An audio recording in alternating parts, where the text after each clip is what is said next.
अब BSNL, Elon Musk और टाटा मिलकर इंटरनेट की दुनिया में लाएंगे नई क्रांति, जिसके सामने जियो और एयरटेल के 5G नेटवर्क और जियो फाइबर जैसे हाई स्पीड वाले वाईफाई नेटवर्क भी पड़ जाएंगे बौने। जिस बीएसएनएल को आपने तबाह करके छोड़ा था ना, वो बीएसएनएल आज made in India 4G, 5G। BSNL जुड़ा स्टारलिंक से।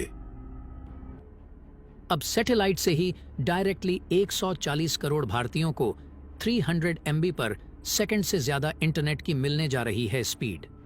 दोस्तों, जिस रफ्तार से पूरी दुनिया बदल रही है, उस हिसाब से देखा जाए तो वह वक्त अब दूर नहीं जब पूरी दुनिया में इंटरनेट का नया युग शुरू होगा।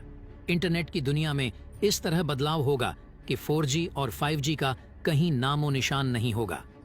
इंटरनेट के क्षेत्र में भारत अमेरिका का भी बाप बन जाएगा। 300 MB पर सेकंड से ज्यादा इंटरनेट स्पीड मिलने जा रही है। दरअसल स्टारलिंक बीएसएनएल के साथ मिलकर अगस्त के महीने से इसकी शुरुआत करने जा रही है, क्योंकि एलन मस्क की कंपनी स्टारलिंक को बीएसएनएल के साथ मिलकर भारत में सैटेलाइट इंटरनेट ऑपरेट करने के लिए भारत सरकार से लाइसेंस मिल चुका है। और आपको बता दें, यह लाइसेंस एलन मस्क को ना मिले, इसके लिए सर से पांव तक जियो ने अपना पूरा जोर लगा दिया था, क्योंकि इन्हें डर था कि एलन मस्क के स्टारलिंक का भारत में आ जाने से इनका पूरा मार्केट ही खत्म हो जाएगा। यकीन मानिए दोस्तों, एलन मस्क की कंपनी स्टारलिंक को भारत सरकार से लाइसेंस दिलाने में रतन टाटा ने अहम योगदान दिया है। जियो और एयरटेल की अकड़ इतनी बढ़ चुकी है कि ये लोग अब भारत की जनता को अपना गुलाम समझने लगे हैं, लेकिन इनकी सर्विस इतनी भी एडवांस नहीं है कि लोगों के पास इनके सिवा कोई ऑप्शन न हो। अगर स्टारलिंक, बीएसएनएल और टाटा साथ मिलकर काम करते हैं तो इनकी सर्विस इतनी एडवांस होने वाली है कि इनको भारत के किसी भी क्षेत्र में इंटरनेट पहुंचाने के लिए किसी भी टावर की ज़रूरत नहीं होगी। ये लोग डायरेक्टली सैटेलाइट के द्वारा इंटरनेट को भारत के हर कोने में अवेलेबल करवा सकेंगे, जो कि जियो और एयरटेल के कंपैरिजन में बिल्कुल सस्ता होगा। मुकेश अंबानी को स्टारलिंक, बीएसएनएल और टाटा की जुगलबंदी का पता लग चुका है और अंबानी भी अब भारत में सैटेलाइट इंटरनेट प्रोवाइड करवाने की बात कर रहे हैं, लेकिन उनके पास स्पेस एक्स जैसी कंपनी नहीं है जो हजारों सैटेलाइट्स स्पेस में भेज सके। जियो और एयरटेल को अब जल्द ही भारतीय कस्टमर को लूटने का अंजाम भुगतना होगा। तो दोस्तों, पूरी खबर क्या है जानेंगे इस वीडियो में, लेकिन आगे बढ़ने से पहले बीएसएनएल के इस कामयाबी के लिए इस वीडियो पर एक लाइक तो बनता है। फटाफट वीडियो को लाइक कर दीजिए। दोस्तों, जियो और एयरटेल के बड़े बड़े दावों के बावजूद ये तस्वीरें बता रही हैं कि देश के दूर दराज इलाकों में इंटरनेट की हालत कितनी खराब है कि बच्चों को ऑनलाइन पढ़ाई के लिए कनेक्टिविटी की ये दिक्कत सिर्फ इस वजह से है कि जियो और एयरटेल ने अपनी सेवाओं के दाम तो हद से ज्यादा बढ़ा दिए, लेकिन बदलती तकनीक के साथ व्यवस्था नहीं बदली। शाम तक बहुत से काम करने के बाद जब आम इंसान ऊपर देखता है तो आसमान नजर आता है, लेकिन एलन मस्क जैसा शख्स जब वही आसमान देखता है, उसके पार उसे पूरा जहान दिखता है। एलन मस्क की कंपनी स्टारलिंक ने दुनिया के इतिहास में पहली बार वो कारनामा कर दिखाया है जिसकी सोच भर रखने की वजह से कई अरबपति कंगाल हो गए। भारत की जनता से डांटा गुलामी करवाने वाले मुकेश अंबानी की भी अब खैर नहीं है, क्योंकि भारत की जनता अब अपना मन बना चुकी है कि वह अब जियो और एयरटेल की मनमानी नहीं चलने देंगे। इसलिए जुलाई महीने में दैनिक भास्कर के अनुसार 2 करोड़ लोगों ने जियो और एयरटेल को छोड़ दिया है।